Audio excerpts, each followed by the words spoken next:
Have you ever made plans and then you get all excited about them and you go tell somebody your plans? You're going, oh, no, we're going to do this.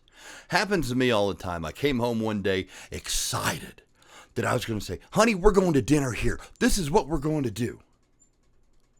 She had different plans. How you doing? It's Tim with the Gleaning. I'm so glad you could join us again. Remember, if you like what you see, click that subscribe button. But do you make those plans and then they get changed at the last minute? What do? Well, I know better than to make plans first and then to ask God to bless them. I try to remember to pray, asking God's guidance as I make plans. I remind myself what it says in James chapter 4. Come now, you who say, today or tomorrow we'll go into such and such a town and spend a year there and trade and make a profit. Yet you don't know what tomorrow will bring. What is your life? For you are a mist that appears for a little time and then it vanishes. Instead, you ought to say, if the Lord wills, we will live and do this or that. That's James 4:13 and 15. When I pray and I plan that way, I sometimes feel that any interruption or change of plans is a signal that something's wrong. Did I sin? Did I miss God's guidance? Is Satan trying to trip me up? Is someone else sinning against me? I prayed asking for God to guide me, so these plans must be His will. But sometimes the change is part of the plan. I don't know why God seems to lead people one way and then changes courses.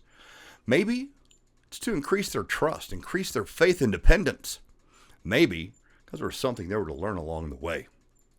Sometimes interruptions are the ministry, not a hindrance to ministry.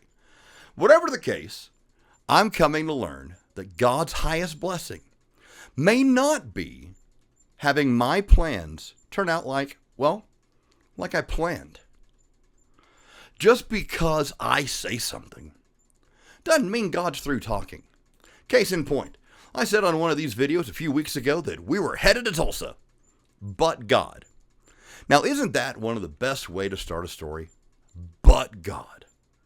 Anyway, we were headed to Tulsa, but then we were prompted to also check out the Muscle Shoals area of Alabama. It was like we were a group of the spies from Numbers 13 that Moses had sent out.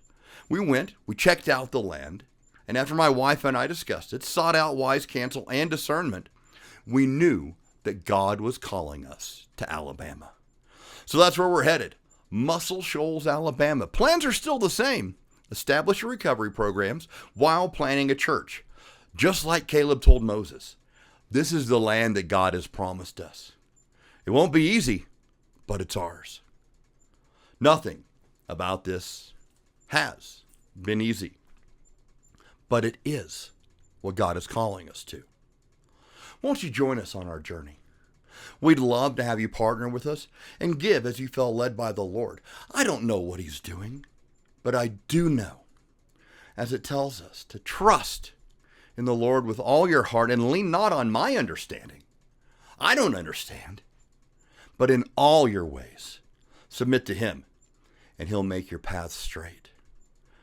So, would you please join us as we are submitting our ways and we're leaning on His understanding? Join us. You'll find the links down below.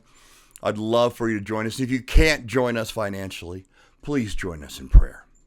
Thank you, and have a blessed day.